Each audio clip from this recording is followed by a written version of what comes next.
I realize people don't want to burn to death.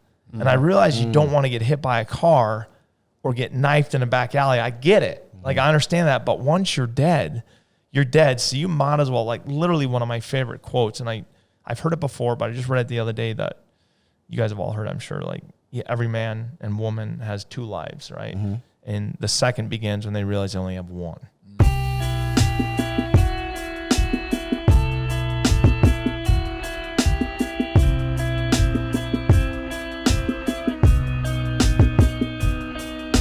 So we talk a lot about being present, right? Really understanding. And you literally just painted a picture of it. Is coming into Dallas, weather, whatever.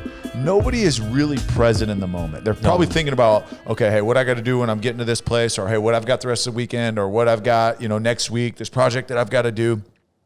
And that's one thing and the 3 of us collectively, we talk about and we struggle with, because we're always thinking about what are we working for? We're working for that. We're going to this. But you intentionally, and you talk about it quite a bit on your videos, and the things that you do is like, man, there is so much beauty around us. There's so much to be thankful for.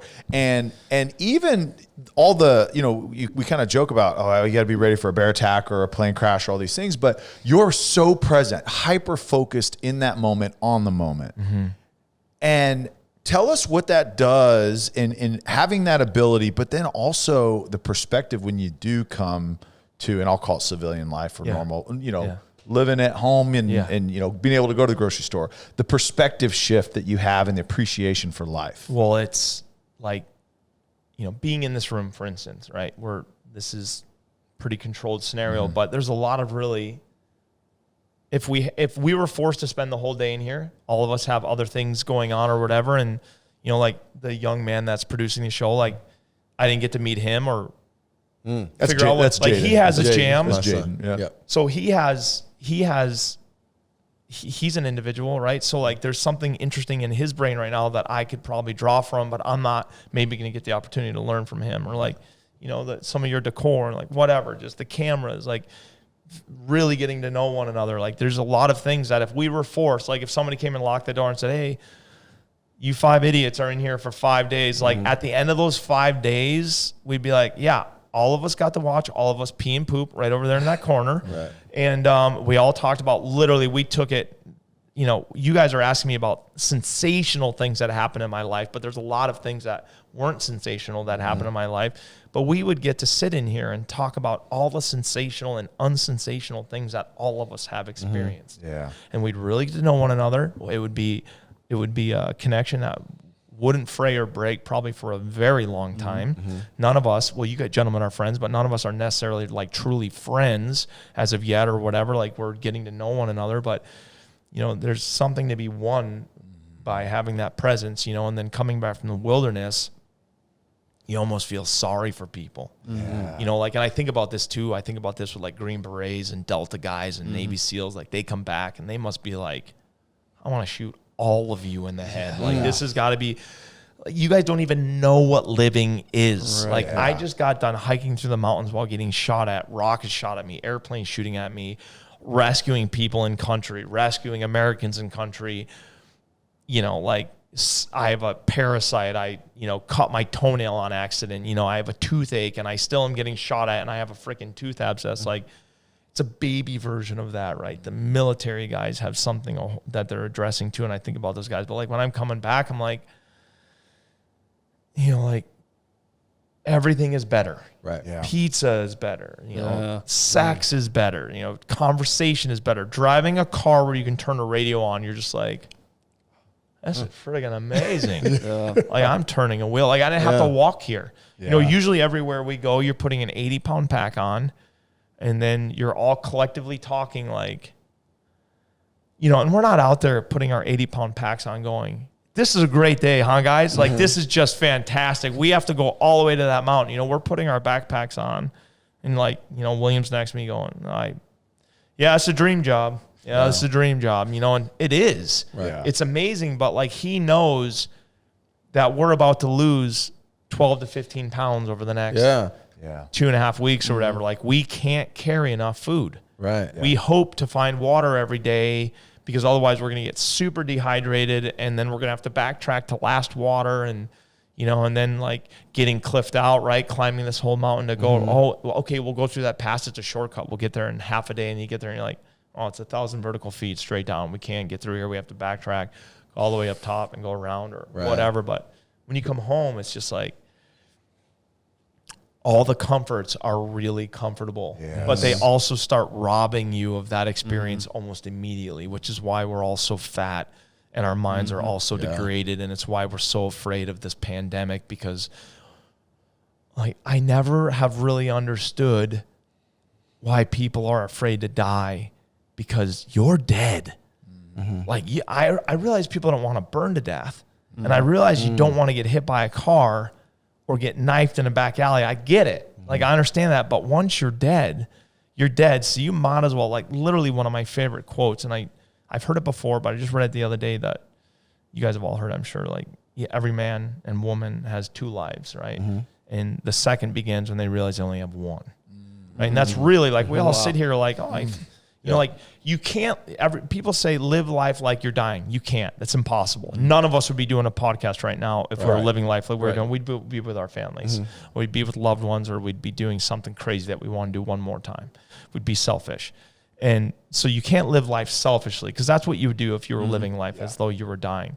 But you can live life to the fullest. So rather than like, we could have very easily done this over the phone. I didn't want to do this over the phone. I didn't want to do this over Zoom. I wanted to shake your hand. I wanted to come to the studio. I want to see it. So my crew flies in tomorrow afternoon. So I wanted to fly in a day early. I was in Colorado yesterday. So I flew home. I was home for a minute, literally got up this morning at 4:30, drove to the airport. But this is worth it to me, because this experience is better than us hopping on a Zoom call. Absolutely. And I wanted to earn this day and just do this, and then seeing the gnarly storms. Like I was literally driving here. I was like, if I don't die in this, it's gonna be a funny little story. And talk to us about what your son, you mentioned something when you walked in about your son. He had a dream. Yeah, he's been dreaming that I'm gonna die on a trip.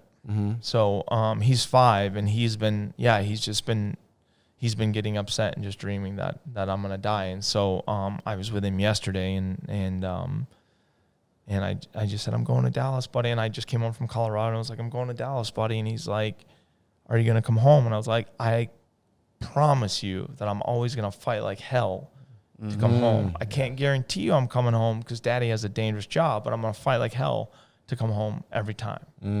So like if you're a police officer or fireman or whatever, like you can't, if you're a police officer, you can't look your kid in the face and be like, Daddy's coming home tonight. I promise you that I'm, you have no idea. How has your perspective shifted since you've had, is your son, is that your first? Yeah. Okay. Yeah. And it was, instantly I was just like, holy shit. Like I was in Australia, and like a couple things happened in Australia that were, they weren't dangerous, but like, suspect. You get charged by a buffalo, or like crocodiles, or he said that not dangerous. Not dangerous. Well, like not imminent danger. Like compared to the tigers, it's nothing. But I started thinking like, oh man, first thing I did was went and jacked up my life insurance, like way up, and it was funny because the insurance lady, she handed me a sheet of paper, and they had all these things on there, like check the things that you do. I'm going to go ahead and put that. I'm just a biologist. So I did.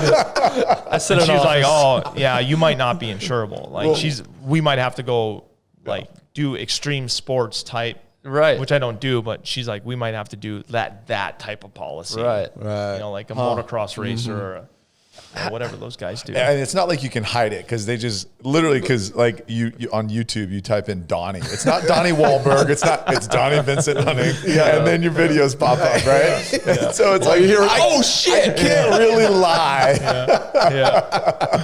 On a cliff like this, just walking with an 80-pound pack. We're all parents of, Tyler and I both have 4-year-olds. You two have 5-year-olds, and we talk a lot about, it's the pursuit of success personally, in our careers and what we want to accomplish there, but then it's also giving time to our kids and not missing that. So how do you personally handle that balance there? And I know it's not a balance, that's the buzzword, but I mean, how do you handle wanting to pursue your personal career, but also wanting to pour into your son? Yeah, it's tricky because I'm gone for a long time, right? You know, and it's, but I'm not. I think a lot of people cease being an individual when they're a parent. They instantly go, "Yeah, I'm here for that one right there." Well, I'm not. He's him. I'm me. I have a job to do. He'll have a job to do. Like when he gets older, I don't want him being like, I really want to be a race car driver, but I got to take care of my dad because he bounced his head off a curb years ago and now he's drooling all over himself. I would want him to go live his life and I'll figure out my side. And so the balance thing for me is as present as I can be where I am, what I'm doing. And then when I come home, same, super present. Like I'm with him, buddy, we're going bass fishing. We're going to go hiking. We're going to go swimming. We're going to go paddle boarding. Like what do you want to do? And I keep thinking about this stuff because you don't want to spoil your kid because I realize the harder life is for him, the better it's going to go. Yeah. So I will create obstacles for him or life will create obstacles for him and I'll embrace those obstacles. But he's going to get spoiled because I'm taking him as soon as he's strong enough and old enough. Like I'm taking him to go do all of this. Like, yeah.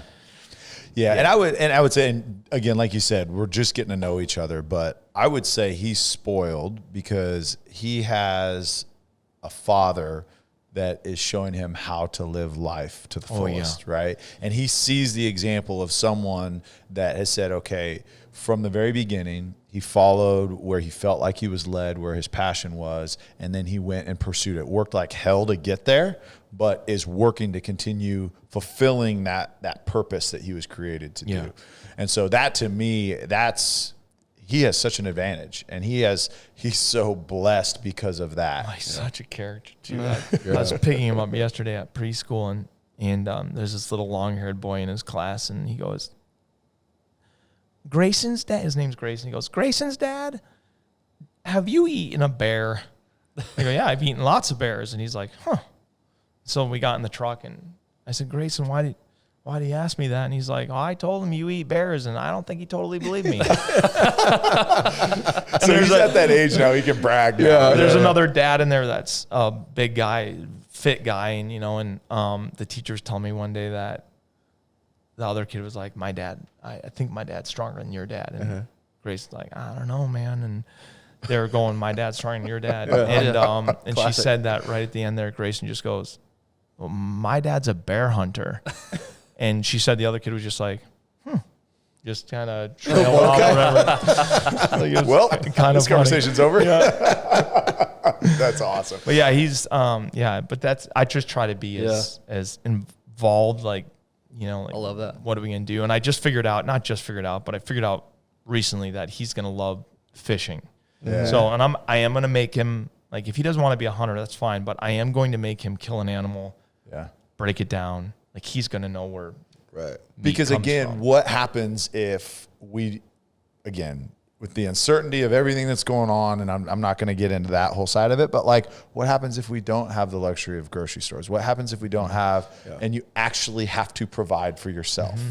And I think that's a skill, because like you said, that's what we came from. Like you've said it multiple times. Yeah. We came from hunters and gatherers. Like that is what we did. Yeah. And we are so enabled to just be lazy and just take. To go out and actually know how to do it. I mean, heaven forbid. And hopefully it doesn't happen. But I mean, could you imagine if everyone had to be fit? Like, if you could take the people in your lives that are heavy set. Don't get me started. If you could just take them and say, hey, here's the deal. Like, you're no longer in charge. We're gonna do this together. Right. We're gonna work on your diet. Then we're gonna go to the gym. Then we're gonna go rocking. We're gonna do these things. All these people, like I just saw them on the airplane, guys standing next to me. So I'm just like, man, you have no idea what happiness lives in your body. You have no idea. Like, you think that pizza is going to win you over, that jelly donut, that watching TV tonight is going to win your life. And like, literally, if I could have you for a week and just to chase fitness and to eat right, like, you literally would never, ever want to go back. Right. Yeah. Ever. Once you knew what you lived inside of you, you would never want to go back. Amen. Yeah. I love that. I love that. Let me ask you, man, you've had so many experiences in your life. You've experienced more than damn near anyone. Dude, by 20, he experienced more than anybody. Yeah. So what's next, man? In your life, what would you consider fulfilling, or what does joy look like for you? I really love the work that we're doing right now. I get torn. So there's I own a production company called Sick Manta. And it's myself, Kyle Nicolite, and William Altman, and then we have a musician named Casey Olson that scores all of our music. So it's us. That's our company. And so we work on our films, which take a backseat to our commercial work. Okay. So when we have a company that wants to hire us, film a 30-second commercial for a national ad, whatever, like they come first. So they pay us, we go film it, we use our storytelling abilities to bring their company to life and their, So that stuff comes first, our films come second. So there's a little bit of a dichotomy there that is a yin and yang, if you will. Like I really want to continue to create films. I really enjoy, and I want to do that. I wish I could do that like literally right now, but I'm here in Texas with our partner True Velocity, and so we're still it's going to be super, super cool, right? I'm going to be Monday afternoon, I'm going to be on a rooftop somewhere in Dallas with a bunch of SWAT snipers. And, we're going to be doing some really cool stuff in an undisclosed location. And so that's really amazing that we get to tell those gentlemen's story and do it in regards to this technological ammunition. But I also want to create more documentaries. So happiness for me, like the future, I want to keep exploring. I want to remain to be a seeker.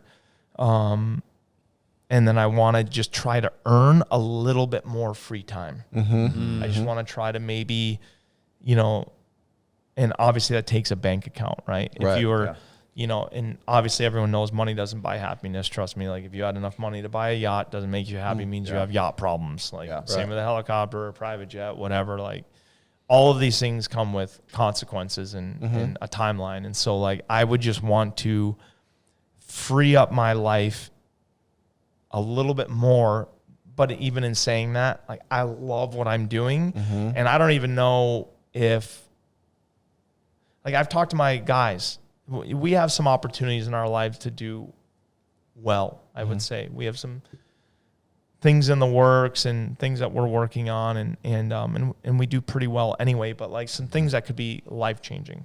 And I asked them like, what? So if one of these things happens, then what? And they all just said, no, we just keep doing what we're doing.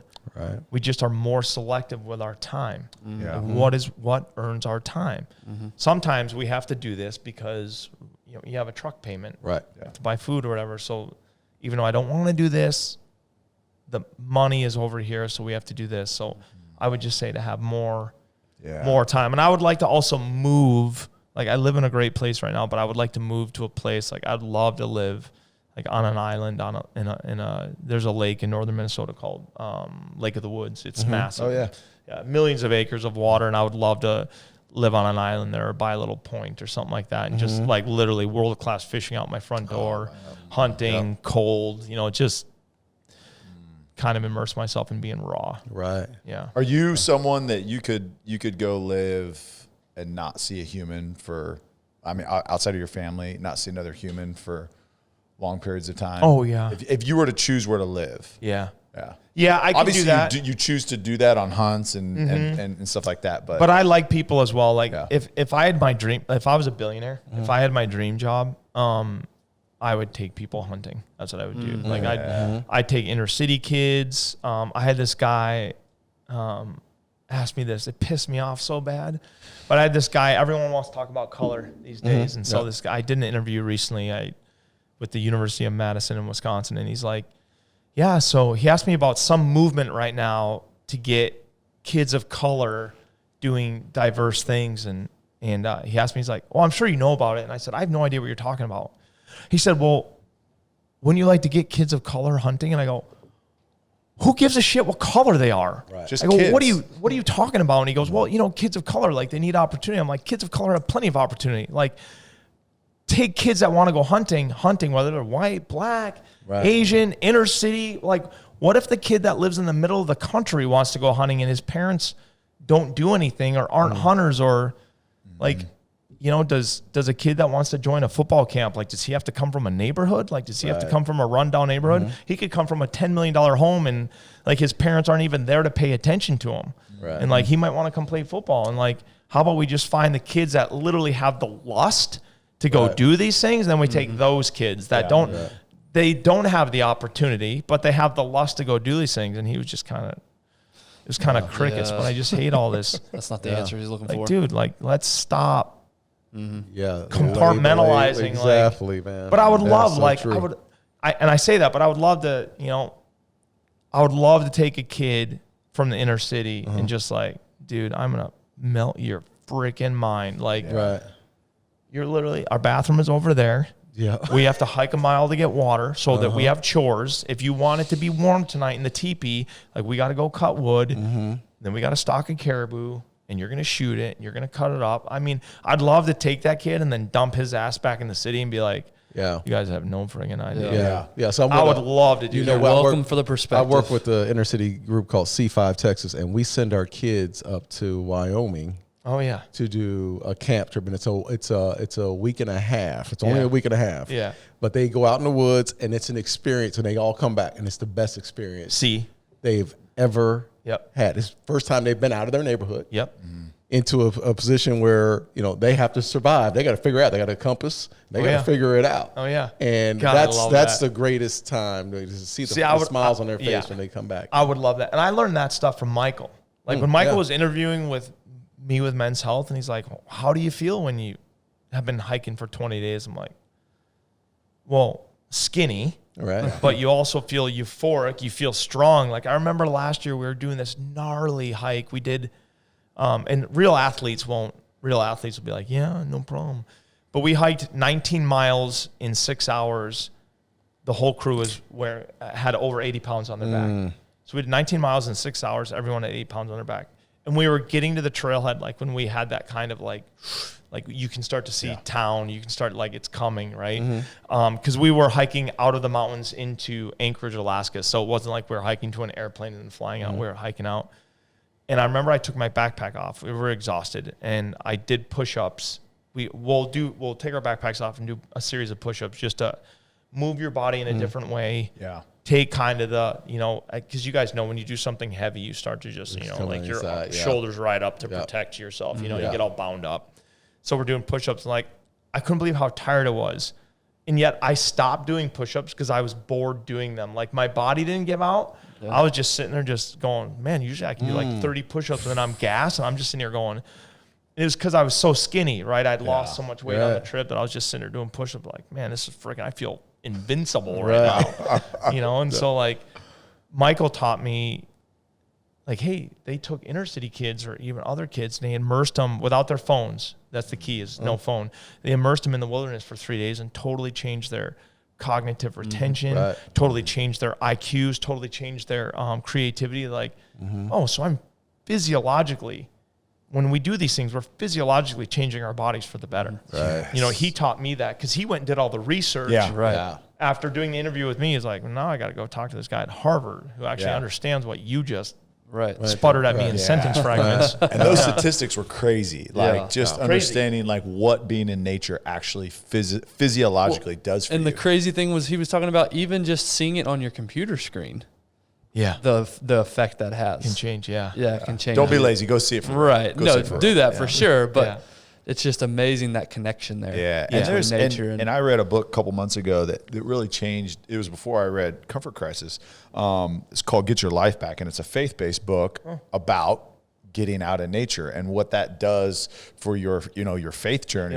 And because I think you can attest, right? It's a spiritual experience when you're out there and you see it and you realize how insignificant you are, right? When you're, you know, rucking or hiking through this mountain range and you see how small you are. And then, or like you're looking at caribou and you see, you know, a couple hundred caribou and how small they are on the side of the mountain. And then when you get up to them, you're like, these are really large. Large animals. But I don't know, just perspective of, hey, maybe I'm not the center of the universe. And maybe I'm not, right? Like maybe there is something bigger and more important than myself. But I wanted to ask you, so you've seen a lot of places, and I think you had a quote, right? To to see remarkable or to see fantastic places, you have to go. Yes. Yeah. To experience fantastic things, you have to put yourself in a fantastic place. That's there. So, of the fantastic places you've been, what would you say? Do you have a number one where you're like, there was an experience that I went through in this one place that has yet to be topped? Yeah, for sure. The Arctic Circle would be just, it's incredible. It's just so wide open. Like if you guys ever get a chance to go, you should go. And if you ever want to go, I'll freaking take you. But okay, it's just, fine. It's just wide open, and seeing, like watching caribou migrate, it's like watching planet Earth. Yeah. And then you seeing like, oh, there's a pack of wolves. Oh, they're hunting that caribou. And and you're watching them, and just like, and then the Northern Lights, right? You're sitting there at night, and you're. Have you guys ever seen them? No, I've heard a lot. Oh my God! Wild. And I didn't see a great. Not that I played football in Edmonton, in Alberta, and we'd get out of town. You'd see it better, but to be up there and it's. What are you seeing? What are you seeing? I mean, describe that. So it's Northern Lights. It looks like you're being punked. It looks like a sci-fi movie. Yeah. Like what we do, it takes a clear, cold night. So when we're up in the Arctic and we know it's like if there's cloud cover, we don't even set our alarms. But if it's going to be really cold that night, I'll literally set my alarm for 1 a.m., 2 a.m., 3 a.m., 4 a.m. And then we'll get up. When my alarm gets off, I'll literally get up. And it's funny because we've broken it down to kind of science. I'll literally get up, open the tent. If they're not out, I just zip it up and tell William, like, hey, go back to sleep. Like, they're not out. But if they're out, I'm like, hey, like, dude, you got to get up. Right. Like, you're going to go film this stuff. But you look, and it's literally insane green, purple, red. And you're looking at it, and, and it's just literally shape-shifting. Dancing. Right. And literally, like, you'll see a spike is just like go right back up to the sky, and just it's almost blinding at times. Yeah. And you're going to see like this big, huge snake, and she's just going, and then all of a sudden you'll see a wall, looks like a storm, looks like a wall cloud is coming, of pink or purple, and just literally so many different colors, huh? Oh, it's insane. That's wild.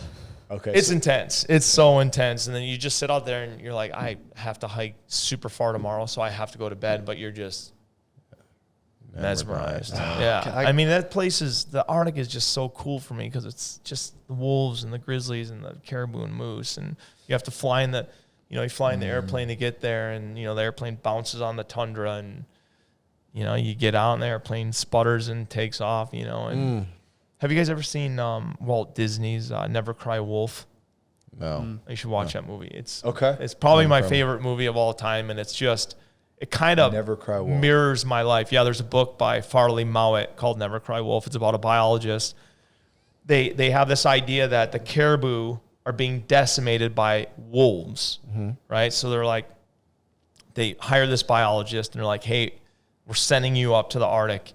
You're going to go study wolves. The wolves are decimating the caribou herds. We need to figure out what's going on.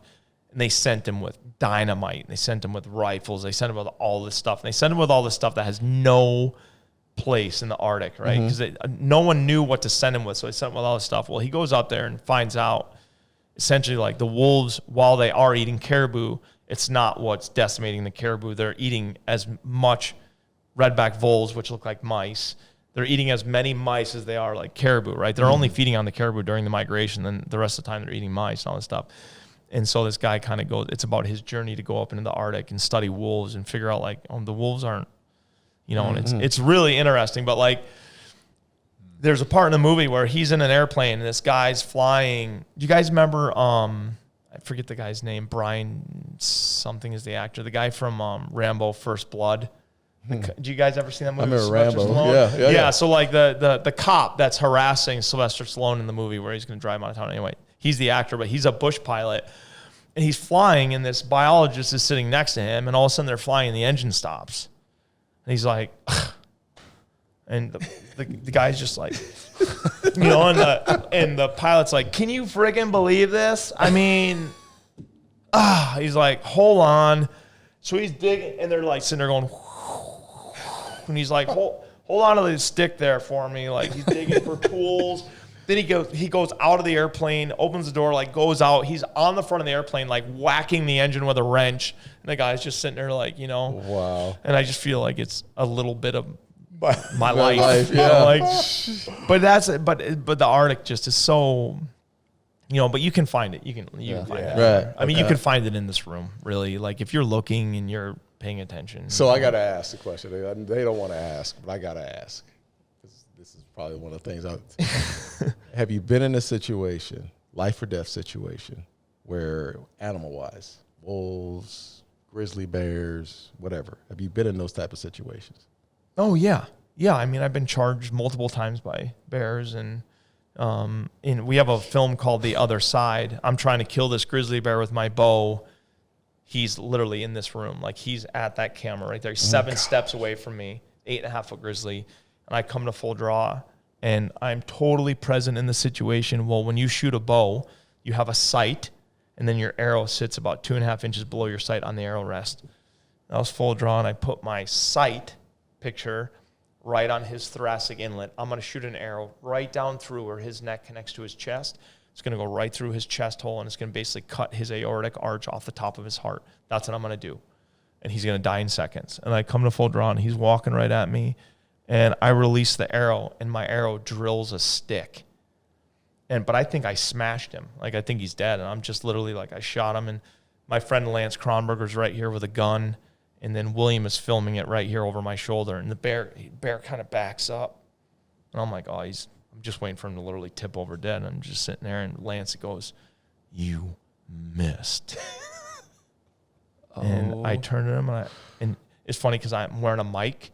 And my heart's just like, do, do, do, do, do, do, do. You literally can hear my heart just double. My heart rate just already it's up, right? Because this grizzly, there was a big round bush. He was walking right at us, and I thought he was going to go left or right and kind of can't and just continue on in a diagonal fashion. I was going to kill him when he walked by right or left. So I'm sitting there, and he's walking up to that bush, but then I can see he kind of sees me through the bush. So instead of going out, he comes around the bush to me. So now I have a frontal shot on him, a 1/4-2 frontal shot. So I miss, and then Lance is like, "You missed him." So it hit a stick and ricocheted? Hit a stick and deflected down. Oh, my. So I grab another arrow, and I knock it. And now I'm freaking out, right? Mm-hmm. Now, you know how they say, like, everyone has a plan in a fight until you get punched. In the mouth. I got punched. My plan was out the window. I don't even know who I am right now. So I come to full draw, and the bear starts coming. Boom, boom, boom. And I come to full draw, and I literally just rip my release trying to, like, make something out of nothing. And my arrow goes right in front of him. And he just pulls up, and then he just continues. And Lance literally goes, loads his gun. And from his hip, he just turns and shoots. And the bullet hits the bear in the head, but just in the muscle, and just flattens the bear. Just boom. He's on the ground, and all of our ears are ringing because he just shot a gun literally right next to us, and we're like in a dream sequence, right? We're just sitting there going, "Oh, whoa!" And then I'm looking at the bear, and I can see like the bear's blinking, and he's trying to stand up, and he's just not even breaking eye contact, right? He's just blinking. He's like, as soon as he gets his wits about him, he's coming.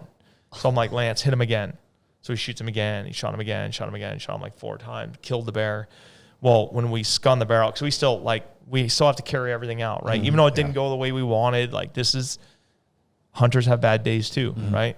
And so, the bullet bears have this massive kind of muscle that rides on the side of their top of their head that kind of forms a part, and the bullet had just went through some of that muscle, so he was totally fine. Oh my gosh! Like literally, we grazed his scalp, but it knocked him out, right?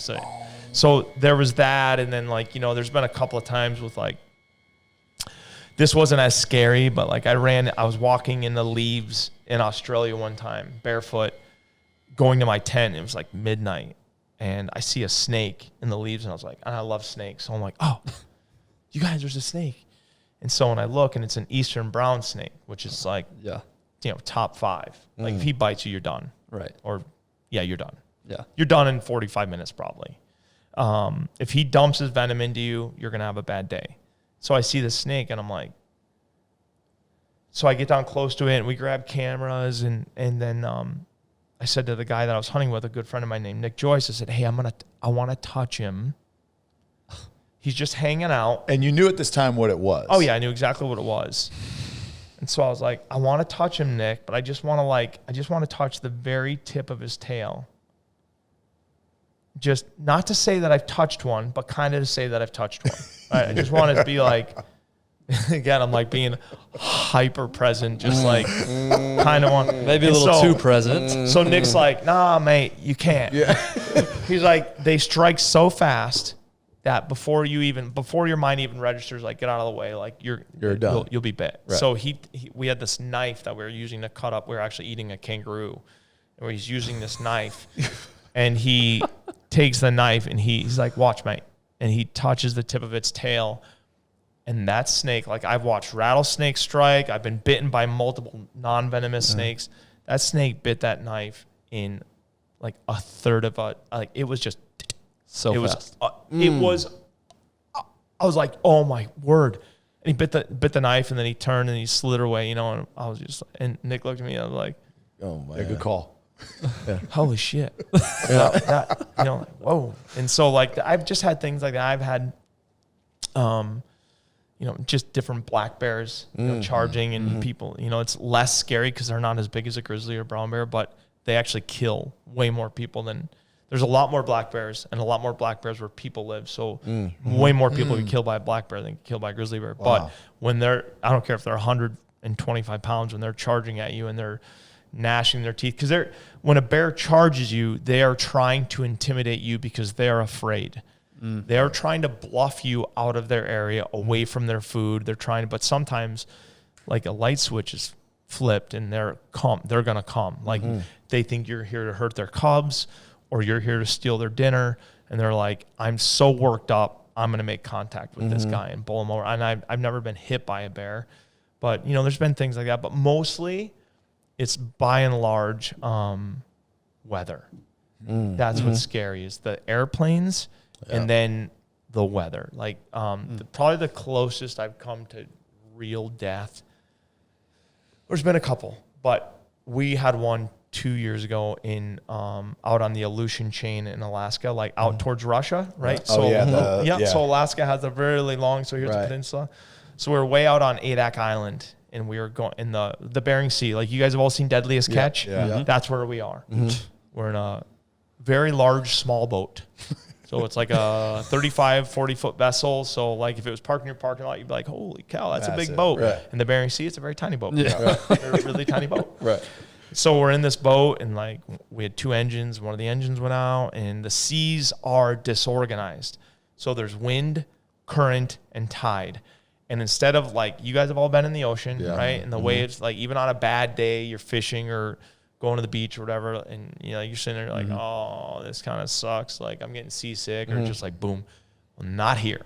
Here, it's like you took something in your kitchen sink, your bathtub, and just kind of like made a bunch of waves. And all these spikes are all disorganized, and so like, we're in these seas that are like, I don't know. I mean, if I said they were 20-foot waves, I'd probably be lying, but they were 20-foot waves. Like it was a wall, and like we're skidding down the wave in the boat. One of our engines is out, so we're on one engine, and we're skidding down. And then as we get to the bottom, this other wave's coming over the top from the opposite direction. And then sometimes we're at the top of a wave, and then literally the ocean just falls out. And you're like, just falling, just boom, and like you're watching the captain literally get thrown out of his chair across the boat, and then he's scurrying back to get the wheel, which is spinning out of control. And that, and it's like, and he's looking back at us going, he wanted us all in the cab, because he's like, hey, if we get rolled all the way over, the boat will right itself, but you'll be out. Right. And he's like, and I can't even, all I'm going to do is radio the Coast Guard and be like, the body fell out here. He's like, we're not turning around. We're not picking you up. Like, it's not happening. So you're going to be dead in probably in that water, probably 15 minutes, maybe less, maybe 10 minutes. You're going to be immobilized. Like, you're not swimming. So like holding on for dear life, but I didn't want to be in the cab, because it's that you want to be in a little bit of control. Right. You're like, if I'm in the cab, I'm out of control. I'm like, if the vessel sinks, which, you know, they're not designed to do, but like, but if the it engines rolls, weren't designed to die either. Yeah. And so like, you know, that one was, I mean, that felt like I was, and I'm not a pilot, so yeah, I can't fly a plane, but that felt like I was really out of like control. we were really out of control. Like I could see it in the captain's face. You know, he's an amazing boat captain, but it's like the water. There's no reprieve. You can't even see shore. You don't need, like Russia is closer to you. Like mainland Alaska is 1,200 miles behind you, and it was just like when we got through that, I was like, okay. And I was killing a caribou. I had to hunt a caribou for a film of ours called Winds of Adak. And when we found the herd of caribou that we were going to hunt, like literally Corey, the boat captain, he goes, Donnie, you have 1 hour. So this is to speak to your point about being a hunter. He goes, you have 1 hour. Have you guys seen the film? No. Okay, so you guys I saw the preview for it. I haven't. I will. So he goes, you have 1 hour to find the bull, kill it, and get it back on this boat, or we might not make it home tonight, because the stretch that we have to go through is like, he's reading the current charts. He's like, the wind, the current, the tides, if they mash together in this window, and that's the same window that we have to go through there in the dark, right? He's like, we might not make it. Like physically not have to turn around, all lives lost on the vessel. Wow. And so he's like, you have 1 hour. So I get to shore, and as we're rolling to shore, and I don't want to ruin it for you guys, but as we're rolling to shore, I see a bull caribou. I'm like, oh, there's a bull. And then I'm kind of noticing, and I realize this bull is entangled. He is stuck in a giant ball of fishing rope, like crab trap rope, like ropes that you use to pull these back. So he's all tangled. So he was probably sparring with this rope as a young bull, kind of practicing fighting other bulls and getting his neck ready to kind of go through this mock fighting. And they'll fight anything, right? A tree, a bush, anything. Well, he started fighting with this rope, and as we get to shore, I notice like he's choking himself to death. As his antler, his antlers are all tighter and tighter. Yeah, and he's just he's gonna die. And so I was like, and I had my knives packed in my backpack because we were going across a really rough piece of ocean in a Zodiac raft, so I didn't want to. So I'm like, the guy that I was with, his name's Scott. I'm like, Scott, give me your knife. And he gives me his knife, and so then we took like 10 minutes to cut that bull free. Like he's trying to kick us and, you know, gore us. I'm like, we have to rescue. Like, you can't leave an animal. I'm here to kill a caribou, but not this caribou. So like I have to cut him free and let him free so he has a chance at his life, and then I'll go kill the bull that I want to kill. So we did all that, and it took us like an hour and 45 minutes. So we were 45 minutes late to getting back on the boat. Tyler so knows what that's like. Yeah, it was a long road home. Being late, man. It was a long road, man. A long road. All right, so how was that? Like that. So now you get back on that boat. Is the captain looking at you like, mother? Oh yeah, he's like, he basically was like, you did really well, but we got to go. Like, you did really well, but we got to go. And like, there's not an option just to like stay there for the night. No, the water's too rough. Yeah, like it's too unsettling. The tides are too big. Like, the tide drops too much for that boat. So where he would have to safely anchor, the water's, it's walls of water. Oh my God. And so like we had to steam back. And so it was like, we got going, you know, and we're like, okay, this isn't so bad, you know? And then like, you literally, all of a sudden you just see a black wall on the horizon. It literally looks like a black wall. And you're like, there's no land over there. It's like, what's that? Well, this is this transition between these two currents in the wind and the waves. It's like, okay, so we're all in. And it's one of those things where like, it's almost like getting on a roller coaster. Like, waiting in line for a roller coaster, you're fine. Yeah. Right. Like, you get in the roller coaster and push the thing down on your lap, you're still fine. Click. Yep. Yeah. Once that thing takes off, you're like, yeah, I'm in it. Yeah.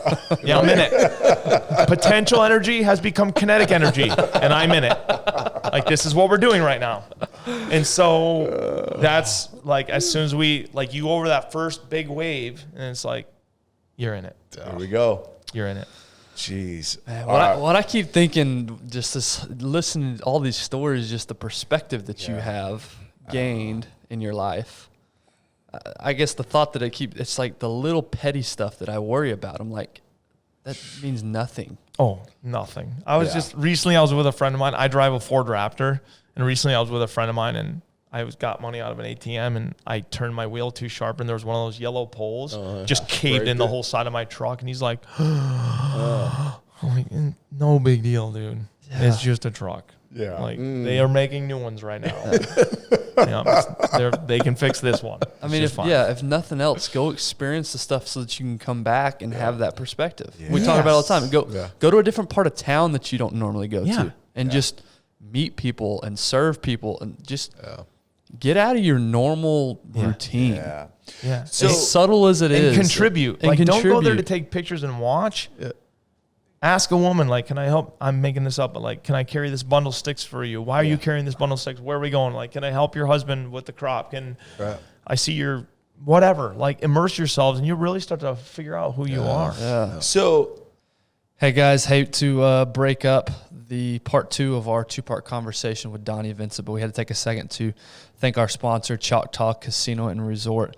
Again, we've been talking about it for months now. The new expansion is finally here, so go up there and check it out. While you're there, this Friday, the 3rd, this is for the older crowd like my man Darren, Ron White will be performing there live this Friday the 3rd, and then on Saturday the 4th, we've got Leonard Skinner. So go to the website, book your tickets, always stuff going down up at Choctaw Casino Resort.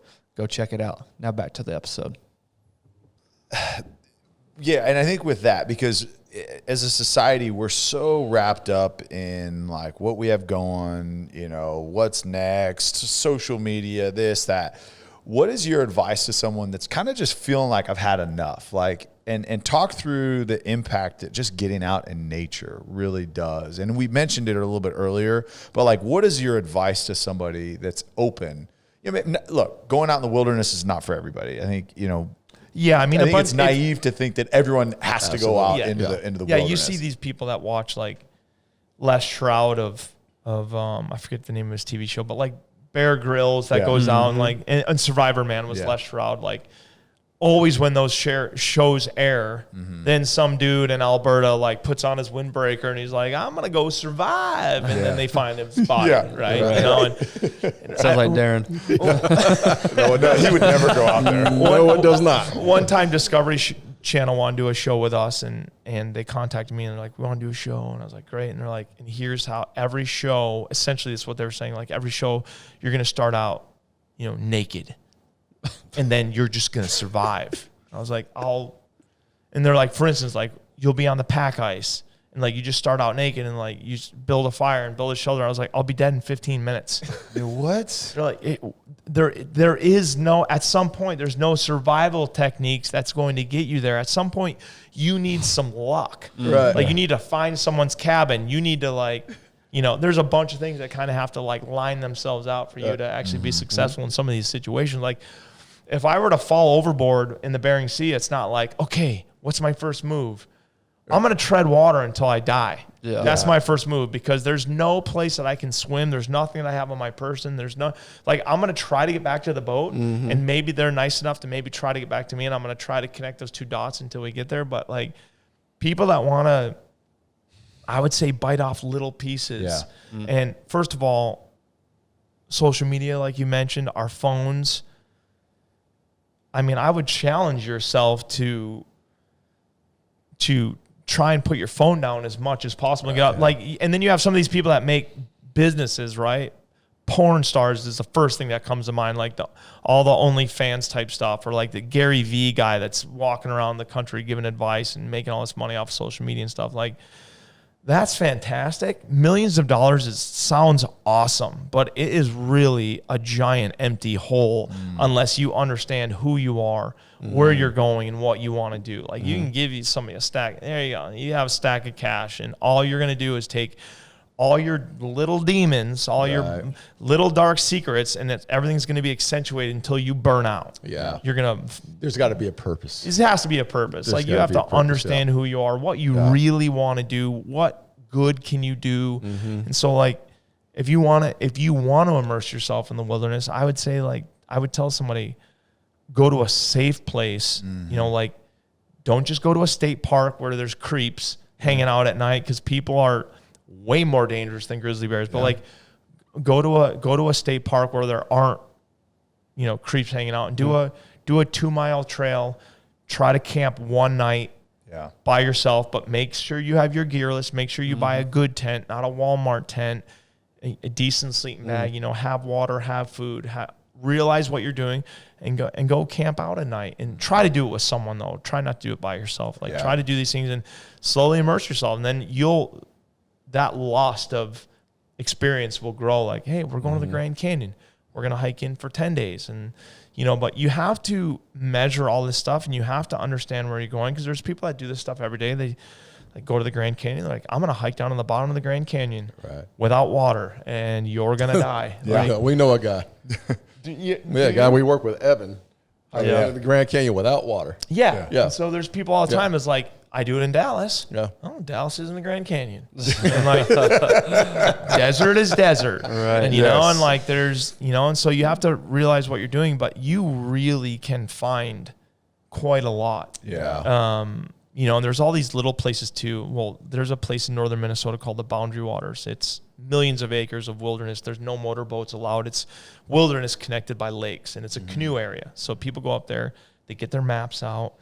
And there's literally no markings on the map other than like, you have to realize like, okay, so the shape of this, okay, this island's shaped like a peanut, and this island's shaped like a peanut. Okay, so if we paddle around the peanut, then if we go straight, it gets really narrow, and that's how you have to navigate through this area. And so like, you're sitting in a canoe, like looking at pine trees. Everything is pine trees. Everything is rock. Everything looks the same until you start picking it apart, and then everything kind of looks different.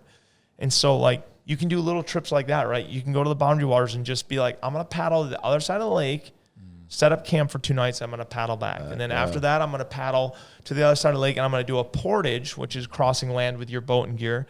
I'm going to do one portage. I'm going to camp 2 nights. Then I'm going to come back. Like, you just start doing baby steps like that, you know? And I had a young lady write me last year, I think, and she was like, I want to go on an elk hunt. I want to do it by myself. I want to go to Montana. I want to hike into the backcountry.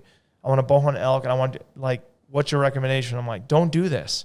Do not do this, because either you're going to have it all figured out, and then if you do, there's no reason you should be emailing me because you have it all figured out. Or B is a bad day. And B involves search and rescue, and B is going to involve you sitting on a rock crying and having no idea where you are, whether you're a man or a woman. And like, and I've been lost. I've been so lost that I'm just like, I've spent a couple of nights in the winter when I was in high school hiking, deer hunting, no idea. Literally just made a decision with a friend of mine. He thought he knew where we were. He's like, oh, if we just go through this swamp, we both fell through the ice. This is in high school. Fell through the ice, soaking wet. Tried to stop. Didn't have fire starting stuff. Tried to stop. Our bodies started shutting down. It's like, okay, when we're walking, we're warm. So we know we have to walk. So I just said to him, like, okay, you pick the direction. I don't care. We're not going to fight. You pick the direction, whatever direction you pick. We had a compass. We're going to walk in that direction until we hit something of civilization. We're in Minnesota. We're in a massive national forest, but we will hit something. And if we come into a lake, we're going to turn around and go the opposite direction. We're not going to go around the lake. We're just going to, we will pick our points. And, you know, and like.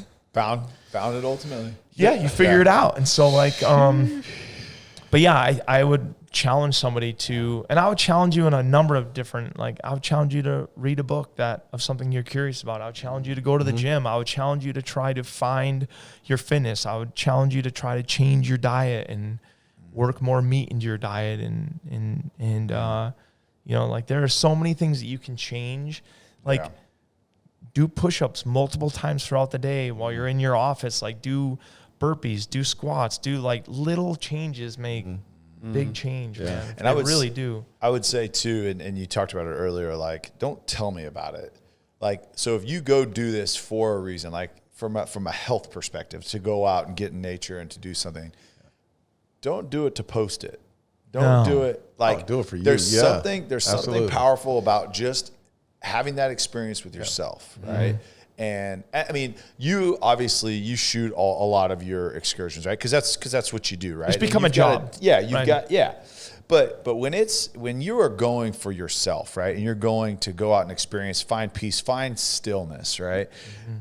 You don't need to go take pictures. Like I would challenge someone just to leave your phone in your bag if you bring it with you. I mean, I would suggest probably bringing it with you, especially if you're a novice at it. Right. But don't go take pictures, a bunch of pictures to post it, right? It's actually experience it not through your phone screen, you know, and experience it with your own eyes, your own soul, and really feel it. I did that once. I was flying into the Arctic, and I don't even know why, but I was just sitting on the tarmac and getting ready to fly out, and I went on Instagram. I was like, live. And then it went live, and I was like, oh, it actually worked. Like, I'm 250 miles in the Arctic Circle, and it works. And so I just held my phone out the window.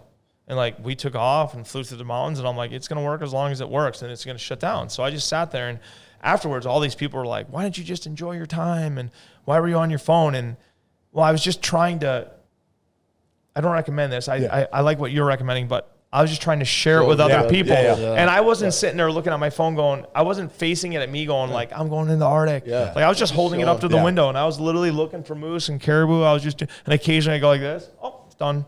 Like, I knew when about, like, we flew over a mountain, I was like, it's probably done now. I was like, oh, yeah, done. Like, put it away. But you've experienced it, right? Like, it's totally different. Like, you've been on 30-plus day treks up in the Arctic with nothing, right? Yeah. So I totally get it. It's like, so nice. It like, when you can leave your phone behind and you disconnect like that, man. Yeah. But I got one more question, and you mentioned it, eat more meat. So of all of the hunts that you've had, what is your favorite mountain lion animal to hunt? Not to hunt, but to eat. Mountain lion's the best meat I've ever eaten. Wait a minute. Mountain lion? Are you shitting me? No, it's fantastic. Really? You can eat mountain lion. You eat actually. Yep. That is awesome. I've only killed one. I killed a big lion a few years ago in BC, and we ate it. And it was funny because I was around all these guides. Like, I'm running into hunting guides. I'm not bragging because the hunting guides are amazing guys and they've taught me so much. But I was around all these hunting guides. I was like, hey, you guys, if we kill a lion, like, we're gonna eat it. And they're like, oh, well, it can have trichinosis in it because it can have parasites in it. I was like, yeah. So same with bears. Like, well, what are we doing then? And they're like, I'm like, have you eaten it? And they're like, oh yeah, I've eaten it. I'm like, oh, what's it like? They're like, oh, it's all right. I'm like, oh, have you eaten it? Oh yeah, I've eaten it. And I'm like, because these guys are lifelong lion hunters. I'm like, oh, you've eaten it? Yeah. What's it like? Yeah, kind of like what he said. It's all right. Liars. Like, okay, yeah. So we kill this huge lion, and we butcher it. And I'm like, we're eating it. And so, like, the first, I guess, tray we cooked, like, we had all these medallions, right? We took the back straps, which is every mammal has. It's the two kind of tubes of meat that align your spine, right? So we cut those out. We sliced them up, seasoned them with salt and pepper, put them on the grill, like literally just like little chicken nuggets, if you will, right? Just literally salt and pepper and the cat. They didn't even make it to the table. And these guys that were like, yeah, I've eaten it. They're just, like a couple of crushing it. Like they're jelly donuts. I'm like, and then we had we made roasts that night. We're having kind of a dinner party, if you will. And so we made black bear, which no one likes to eat, yet is amazing. It's fantastic. Really? Yeah, it's fantastic. So I didn't know people didn't like to eat it. I mean, it's a little. Well, people always say, like, they like to say, well, was that bear eating blueberries? Because if he was eating blueberries, then I'll eat it. But if he was eating rotten, gross salmon, then it's going to taste like rotten, gross salmon, which is the furthest thing from the truth. Like, and a buddy of mine was not really into eating bears, and so he was guiding some other bear hunters, and I said, hey, before I come up, I want you, if you guys are successful before I come up, I want you to take the oldest, nastiest, slimiest, wormiest, because these bears, like, they'll crap worms out. Like, they get parasites so bad, literally, when they have a bowel movement, worms will literally be crawling through their poop. I said, I want you to find the nastiest bear, wormiest bear, because that's what they always say. Oh, they have worms. We're going to eat it. And so I went up there, and he's like, I got him for you, man. He's like, this bear was eating. He's like, we killed this bear next to a hatchery where they're collecting salmon. And he's like, I mean, this thing was eating salmon that looked like chocolate pudding. They were so rotten. Wow. He pulled it out. He pulled it out of the bag. The bear's fat was yellow. It was wormy. It stunk. I was like, that's what we're eating. We're eating that bear. And we prepared it that night. You know that kind of embarrassment when, like, let's say the 5 of us got a large pizza. Let's say we're all kind of hungry and we eat all the pizza and then it gets down to one piece. You have it. No, you have it. No. And we all want it. Like, we're literally willing to kill each other with a knife for it. We're like, oh, Darren, this is your studio. You have it. You go ahead. It was like that. Like the bear meat was gone and we're having conversation and people would stand up embarrassingly with the spoon, with the holes in the spoon and like scoop through the gravy. You just sit back down because it was gone. Like they're looking for that one last piece that's still sitting in the bottom of the roaster pan. It's like, it was so fantastic. But we made black bear, mountain lion, and then bighorn sheep. And bighorn sheep is very, very good eating. But when we were cooking it, all the guys were like, no one's eating the bear, no one's eating the lion, and everyone's gonna eat that sheep. The only thing left at the end of the night was sheep. Wow. That is amazing. Yeah. Lion was gone. Amazing. And then one of the guides that had told me, like, yeah, I've eaten lion before. Like, I could see it in his face. He was lying, but he wasn't lying to deceive me. He didn't want to admit to me that they had really never eaten a lion. Right. Yeah. Right. So when we got done eating the lion for the nights that we were there, we were getting ready to go home, and he came up to me. He's like, can I have the rest of your lion? Because we couldn't eat it all. He's a 185-pound cat. So he's like, can I have the rest of your lion? I'm like, yeah. And we butchered it all beautiful, vacuum packed it. I mean, it was gorgeous. And he took it all with him. And he sent me a picture a couple days later. Him, his like 4 kids, his wife. They're a bush family. Like they live in a cabin in the bush, and like they're all sitting there eating a lion at night. And it's fantastic. And then now, so my friend that I made eat the stinky bear, because they kill a lot of bears, they're like, now he saves all of his bears, and then he went to town and talked to the like the soup kitchen in town, and he just said like, hey, we kill a lot of bears, because he's outfitting a huge mountain area, so he has clients and they're killing. And he goes, will you guys take bear meat? And she goes, oh yeah. Not only we have a waiting list, we have a waiting list of people that are fighting to get bear meat. And he's like, oh, and they've been like not tossing it, but like legally you don't have to take the bear meat. Legally you can leave the bear meat in the wilderness for other bears and animals to eat. Like it doesn't go to waste, but eagles will eat it, ravens will eat it. All these other animals will kind of come to it and eat it. And so sometimes a client would want the bear meat, but sometimes they would just leave it in the forest to be reabsorbed and eaten by the wildlife. And people like to think, again, we anthropomorphize everything. So people like to think like, oh, they wasted it. Well, while I wouldn't kill a bear and leave the meat in the wilderness, that's not for me. It's not going to waste. A human's not eating it, but a lot of other animals that, I mean, you could run into a coyote, a fox. Yeah.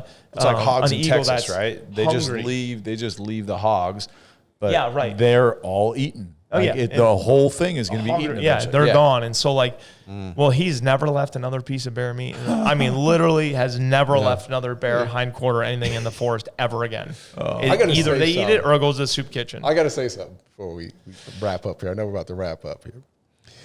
My father-in-law is a big-time hunter. He loves elk hunting. He travels all. He packs in, does all the things. I want to say something to Eddie Axter. You're a pussy. Eddie, I'm sitting here next to a real hunter. He eats lions, bears, and all that. Yeah. So, Eddie, that's a shout out to you, brother. Yeah. He's going to love this show. Trust me. Okay. I was going to say, you've done a ton of incredible things, obviously. I mean, this has been so much fun. Yeah. Maybe the best thing you've ever done, or the most incredible thing you've ever done, is hold this man's attention for 2 hours. Yeah. Darren's usually asleep after about an hour of these shows. Oh, boy. For you to sit here and for him to be on the edge of his seat. Man. It has been. That's just the most incredible thing you've ever done. Just an incredible. And I'm not, I went hunting, what was it, Tyler, a year ago? Yeah. Well, my father-in-law took me out and a couple of friends. And it was, we went hog hunting. And we didn't kill a hog. We didn't find anything. End up shooting a coyote, which they were saying the same thing. Got to get rid of these coyotes that are on the property. Yep. But it was one of the best experiences because of the quietness. And I came back and I told both of these two guys, it was at night, you couldn't hear anything. Oh, yeah. And I'm talking an hour and a half outside of Dallas. Yeah. So the experience of maybe not, the hunting side, but it's the same thing. It's the same thing. Yeah. You don't have to go to the Arctic for this. You can experience the exact same quiet that I'm experiencing. Yeah. Look at the same night sky. Absolutely. Like we're looking at the same night sky. I'm not looking at a different night sky. Right. Yeah. Like it's totally. Yeah. That's right. Man, I love it. So much Appreciate fun. it, Yeah. I love it.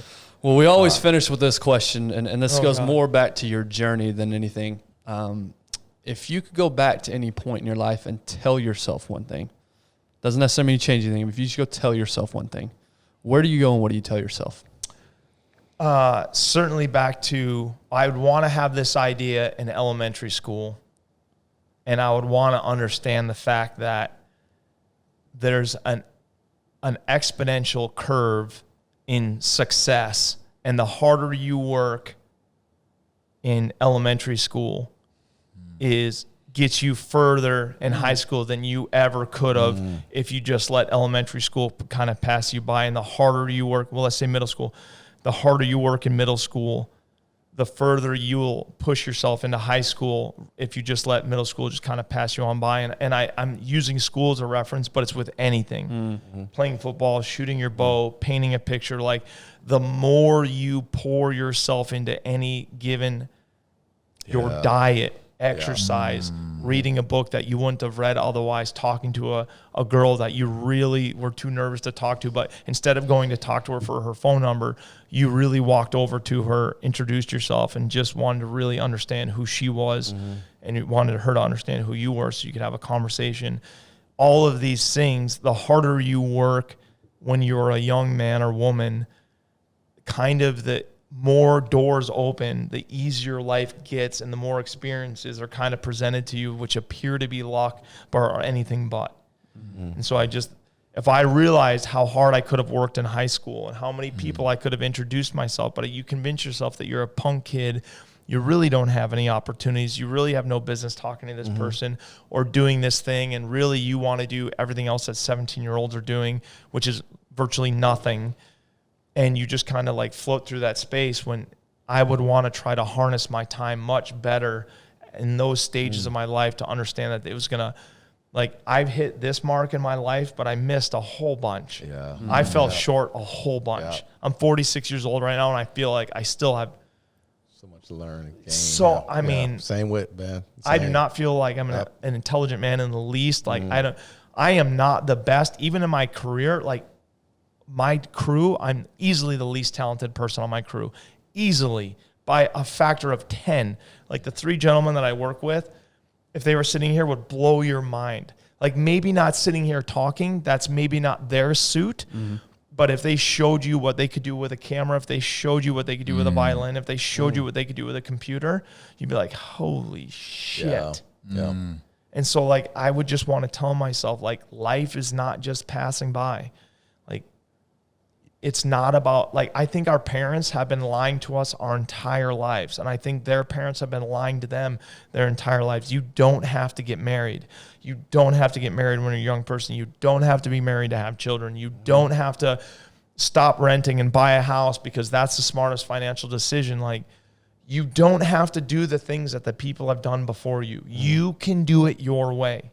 You don't have to go to prom if you don't want to. I'm pulling this stuff out of left field, but you don't have to buy a brand new car. And there's a whole bunch of ways also. Like, if money is important to you as a young person, you can generate wealth more than you can even fathom. You just can't do the things that everyone is doing around you, because everyone around you is not generating those instances, whether that be experience or a bank account. That's probably the best answer we've ever gotten to that question. That is awesome. Dude, thank you guys. So much great. fun. Yeah, I appreciate you coming in early. Yeah, it's so and much doing better this. in person, like we mentioned. Yeah, I didn't want to do this over Zoom. That's terrible. That's been the hardest thing. You know, we launched a year and a half ago, and about a year of it was literally, we had a couple months, I guess a month or so that we were doing in person, and then we had to adjust and do, just because of the circumstances. But man, for us, man, we feel the conversation. It's just it's so much better when we're in person. So we appreciate you without having you tell a story. Gosh, man. And you put us in the damn story. Oh, good. So we didn't even get to talk about football, but Oh, we don't talk about. We don't. Talk I know, about but that's what I'm curious about. That's what I'm curious about. We have a strict no football policy on this one. That'll be the follow up. That we'll connect. Maybe on a trip. We'll get this guy out there. We'll do a trip. All right, we'll talk all about ball. Hey, he talked about baby steps. Hey. My baby step is camping in your backyard. Thank you. He thinks I'm the worst. This is the one. Yeah, he is. This is the one. Yeah, I'm pretty. And he's the most country, right? He's West Texas. No, I'm from the country, but I'm not. What are all three of you? What do you fear most in life? Not socially, but like what's the hard thing that spiders, snakes, heights, cold? Snakes. Snake. You just said you don't like snakes. I can't even look at a snake on TV. I can't. And I grew up differently. I could see a snake. I grew up in Phoenix, and I could see snakes. And my mom used to be afraid of snakes, and I could never understand, like, why are you so afraid? And I remember being at a Pop Warner game, and I had to be 6th, 7th grade, and my helmet fell out of the car, and we were in this next to this field, and I went to grab I had to get down to get my helmet, and there was a snake, and I swear to God, that was it. Like it was like, and it wasn't like, it was like going away from me. Oh yeah. And I still was like, I saw it slither, and I was like, fuck, I can't look at snakes anymore. That's a great story. I got a video. I got a video I got to show you. My wife's the same way as Darren. Yeah. I got a video I got to show you after this. Oh yeah. What's yours, Ben? Probably snakes. Really?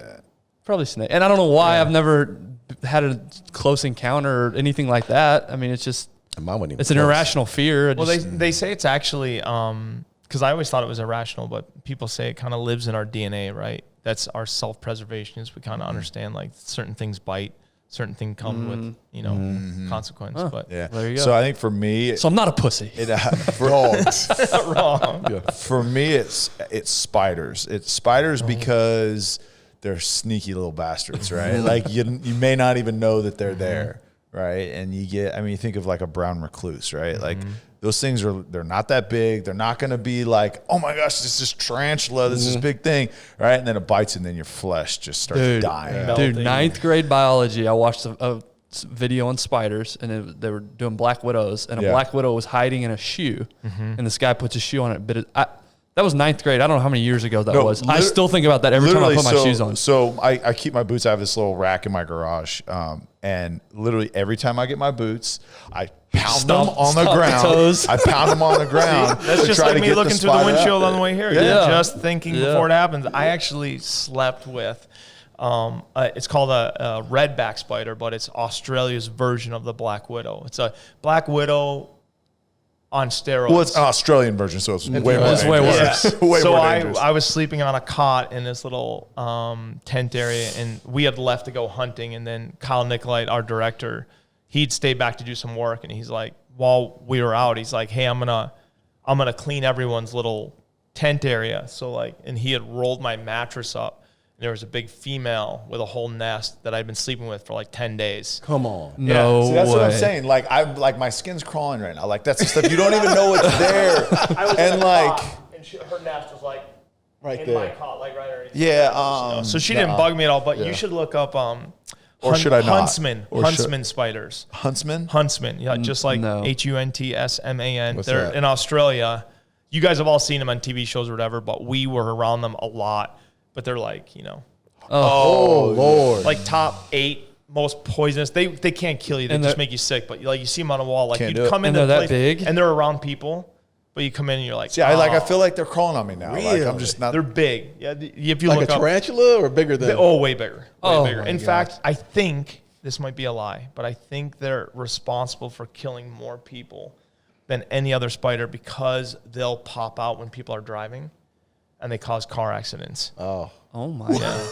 Like pop out of the car. Like they'll be on a visor. Like they like being around human dwellings. Why? We would watch them. Stop asking questions. Can Yeah. we move on? Our tents would have these pipes in them, and these spiders His would come out at buttholes night. just Like, they're massive. I've never seen them squirm. Yeah, seriously. I thought you were Always like, one in the room. Like we're just going down this really Yeah. bad path right now. Donnie Like, it's got time. you. It's time, Donnie guys. got your ass. All right, Donnie, what's You yours? got Heights? Heights. Okay. Yep. So that used to bother me. It doesn't bother me much anymore. So when it doesn't really bother me that much. I just have to, like, if we're climbing a cliff or to a top of a tree or something, I just have to take 1 second. Do you feel it in your butt cheeks?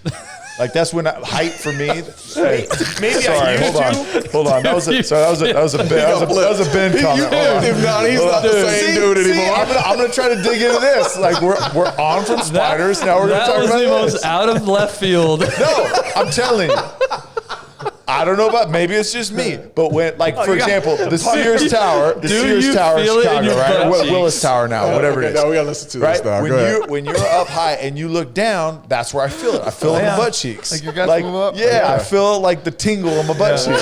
Yeah, the spider got you. Yeah. Just got me all disoriented. You're talking cheeks. Mine's the actual anus. Oh, the sphincter. That's the sphincter is where you feel it.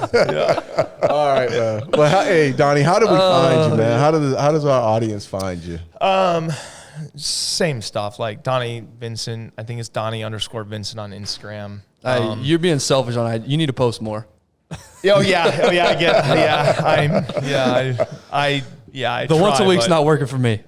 Yeah. So your films, though, where can people find your films? Most of it on DonnieVincent.com. We sell them right now. I'm kicking around actually making them free just to get people to watch them more. That we do have one free one out called Winds of ADAC. Winds of ADAC. Yeah, that's a project we did with Benelli, which is a gun company. Yeah. We went to ADAC. That's the boat story I was telling you. It's. I think there are elements of the film that I don't like, but I think it's pretty interesting. And then there's a film that we did. It's not a film. It's just a short, but we call it Who We Are. Yeah. And that was a piece that we did. It kind of explains why I hunt. We did it for National Geographic. They ended up not wanting to use it at all, so we just released it. And it was kind of an audition tape. They wanted to do a TV show about us, but they didn't want us to hunt. And so I said, well, I'm not going to do a TV show unless I can hunt. Yeah. And we had an awesome concept for a show, but we sent that in. And anyway, but yeah, just search my name and DONNI. Here's your next move. Type in Donnie in YouTube and there you found him. Yeah. Here's your next concept. Take us two out hunting. Yeah. And you would have some gold content, I promise you.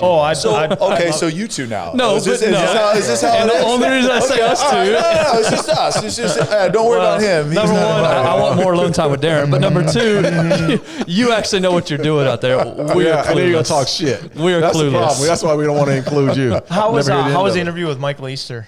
It was great. Awesome. It was awesome. Wish we could have done it in person, but I mean, it was. Yeah. And reading his book, we all three read his book or listened to it. We were asking questions about you, and he was before the show started. So right on. It was good. It was really good. Yeah, his experience was cool to see him kind of navigate it all. Well, it was great just because he quantified it, right? And he gave like the statistics. That's what I love. Yes, he actually did research and read thousands of studies and did. I mean, and he was foreign to it too before it all. Yeah. You know, and that was the cool. Like, can you believe this? I'm like, I can't believe that, but that's kind of how I feel. That's awesome. Did he tell you all about almost getting lost?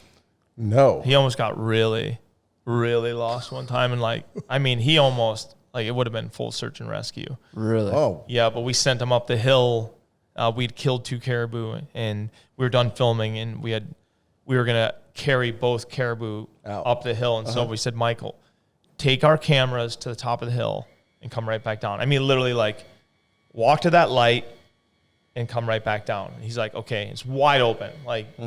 We can see you, you can see us. Go there, drop them, come back. Okay. So all of a sudden, hours go by, and I'm like, he should be back by now. And so I end up looking down the ridge to the east, and I see him walking. And we had kind of a food cache on this little runway. And I was like, oh, freaking awesome, dude. He's going to get a little packet of rice or something because we're going to eat caribou tonight. He's going to get salt and pepper, some. I was like, dude, he's really falling into this wilderness, camaraderie, and everyone's helping out. And so he goes on there. So we disregard it, and we start hiking up the mountain with the 2 caribou on our back. And then all of a sudden, I look down the valley, and I'm like, shoot, there's a grizzly bear coming. I'm like, I can see what I think is a grizzly bear. I'm like, there's a freaking grizzly bear. He's following. He's coming into the scent of our 2 dead bulls, and now I know he's going to follow us back to camp, and now we're going to be dealing with a bear all night. So I'm sitting, and then we're watching this bear, but then the bear turns and is walking away. And I'm like, oh, there. And I'm like, is it walking upright? Which bears will do for a short distance. And so then one of the guys is like, the bear just glistened, like something shiny. So we're like, what the hell? So we look at him, and it's Michael walking in the opposite direction. Oh, no. In the Arctic, like no one's around, right? He's walking, and he thinks he's coming back to us. So he walked up a mile east, and now he's walking southeast straight away from us. Like he's heading to the Yukon territories. And we had to dump our backpacks and freaking run. Go get him. Go chase him. Yeah, down. go get him. Because he just thought he was coming right back to us. And then we got to him. Our cameras are very expensive. We got to him. We're like, hey. And he's like, holy crap, I thought I was coming to you guys. We're like, dude, you're way out. You're miles away from us. And so we get him back, and I'm like, where are the cameras? He's like, I have no idea. Oh, no like, way. And a huge storm was coming. He goes, I have no idea. He's like, they're here. Yeah, they're somewhere between the sky. And so we found him, but it was like, holy cow, that was a lesson for us. Like any of my crew, I'm like, go drop that stuff, come back. It's like, okay. But with take him, the extra time, Yeah. Oh man! All right, well, you guys. Yeah, man, enjoy your time. Enjoy your time in Texas, you, brother. That was great. Yeah, man, that was awesome. That was so fun. Yeah, man. But appreciate you again, Donnie Vincent. Go follow his stuff. Just the cinematography alone, and how well you guys shoot, man. It is like it's like Planet Earth. It's artwork. It's art. It's absolutely amazing. Do yourself a favor and make sure you go check out his stuff. Thank you. Thanks again, Donnie. All right.